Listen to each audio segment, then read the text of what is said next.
près de l'entrée du circuit Paul Ricard et de l'aérodrome du Castellet, le musée du modélisme Paul Ricard ouvre ses portes le 1er août 1994. Grâce à leur passion commune, Michel Hugon et Patrick Noyel présentent leur réalisation dans cet espace considéré comme la plus grande exposition permanente européenne.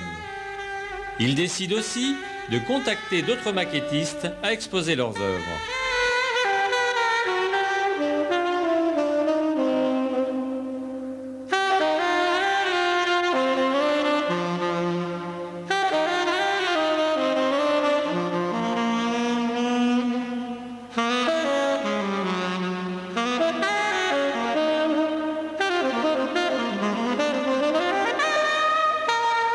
Le rez-de-chaussée du musée est plus particulièrement consacré aux maquettes du circuit Paul Ricard, réalisées au 1/50e par Patrick Noyel et Michel Hugon, et aux maquettes de voitures réalisées par Jean-Luc Laude.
Quelques magnifiques représentations d'avions sont réalisées par Gilbert Picot, collectionneur de plus de 800 maquettes, de Claude Dano ainsi que Guillaume Monnier, médaille d'or au Salon de Paris, et Henri de Angelis, médaille d'or au Dorsay en Angleterre, et Georges Dasta pour l'hélicoptère.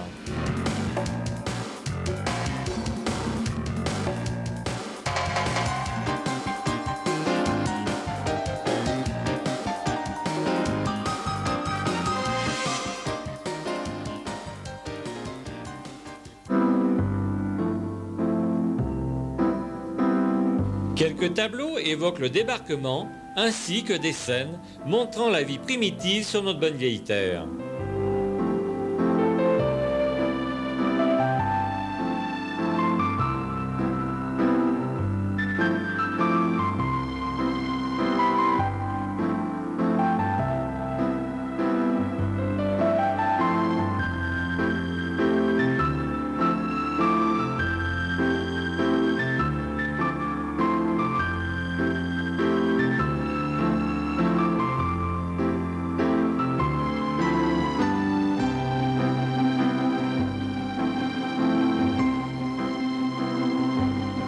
Nous arrivons sur les bateaux de Patrick Carrière, en particulier le Medora, pétrolier de 300 000 tonnes de la compagnie Shell Maritime, navigant et radiocommandé.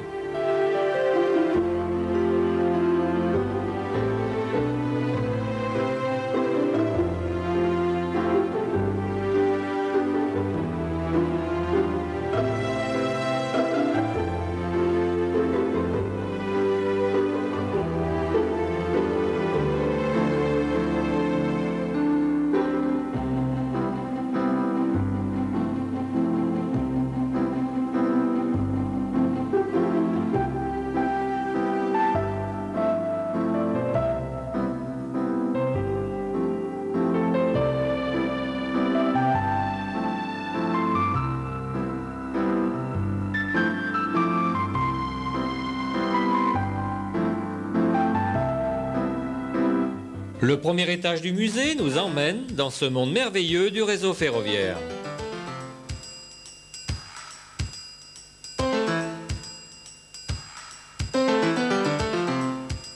Ce réseau, réalisé au 1/43e par Michel Hugon, offre une dimension saisissante de réalisme.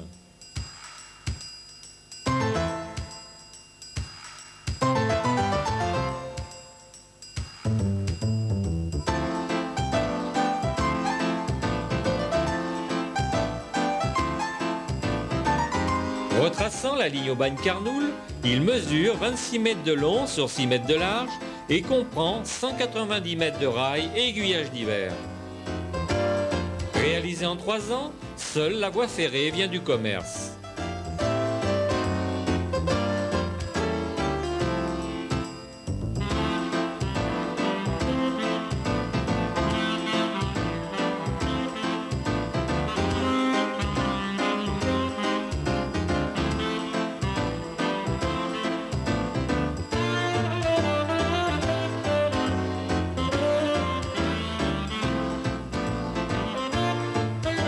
L'époque représentée se situe en 1965, dernière année avant l'électrification des voies ferrées, où à cette époque, les vapeurs, les diesels et les autorails circulaient ensemble. On reconnaîtra, outre le viaduc de Bandol, la gare de Carnoul-PLM, les falaises de Saint-Cyr, l'entrée de la gare d'Aubagne, le pont routier de la départementale, le dépôt de ferraille tout près du garage Leblanc.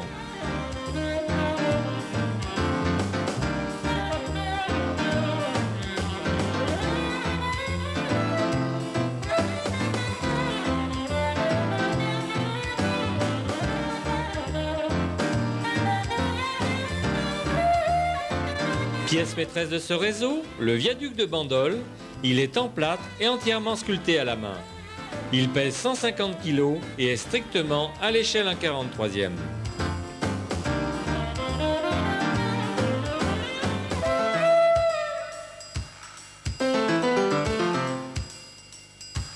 Un système permet aux visiteurs de créer lui-même une ambiance nocturne ou diurne.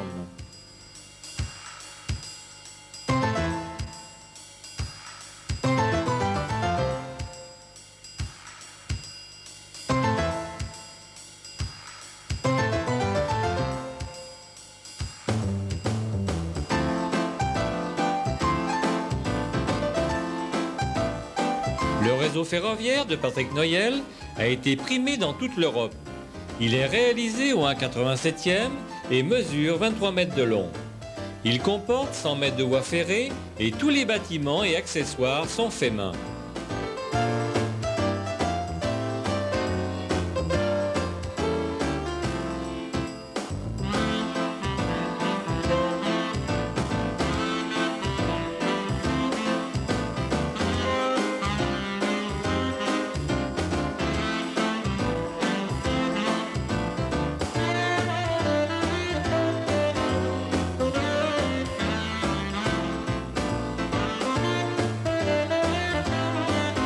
Les engins de traction et matériel remorqué engagés sur le réseau permettent d'évoquer les trains qui ont circulé sur la Côte d'Azur au cours des 20 dernières années.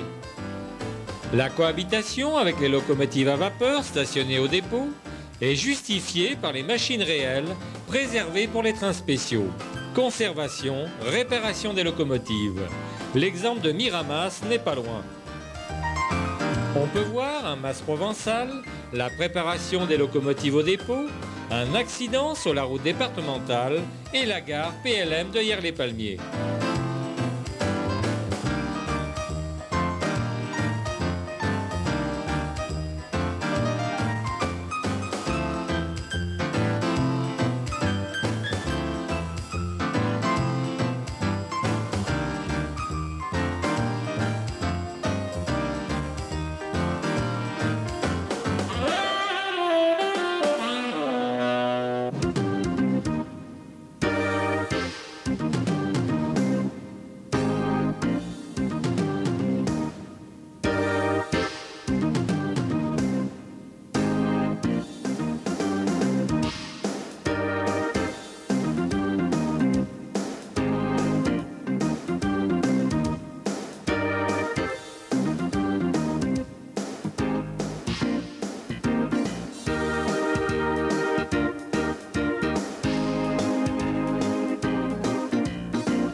Ce que vous n'avez pas vu sur ce film, toutes les maquettes en exposition temporaire et toutes les améliorations apportées au réseau ferroviaire attendent votre visite tous les jours, l'hiver du mercredi au dimanche et à partir du 1er mai, tous les jours de 10h à 19h.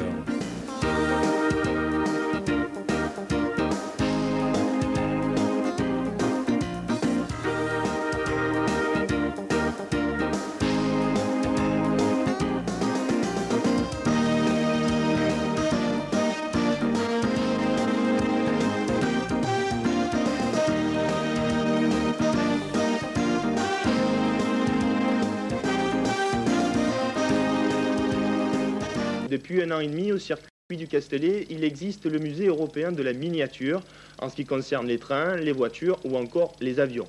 À quelques kilomètres de là, à Puricard, un amateur de bande dessinée et d'automobile construit et collectionne des petites voitures. Étonnant et superbe, les images sont de Jean-Jacques Secchi.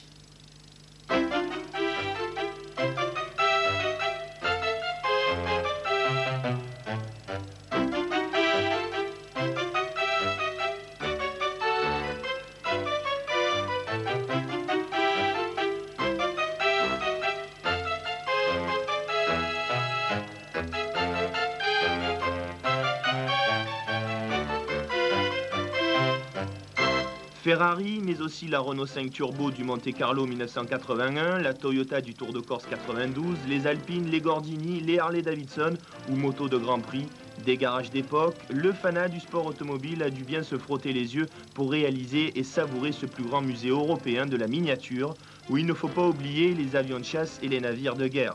Deux composantes essentielles pour cette réussite, un souci du détail poussé à l'extrême et un travail d'orfèvre. Un chiffre simplement pour marquer les esprits, certaines maquettes ont nécessité 4 années de travail, notamment les ferroviaires. Ce pays des merveilles, cet artiste a dû le visiter. Jean Damon est tombé dans la marmite automobile quand il était petit. Depuis, il vit au rythme des moteurs de F1, des stands de Grand Prix et des bandes dessinées de Michel Vaillant qu'il collectionne et dont il connaît toutes les aventures de A à Z. Jean Damon en construit même les prototypes avec une lime, du papier de verre, une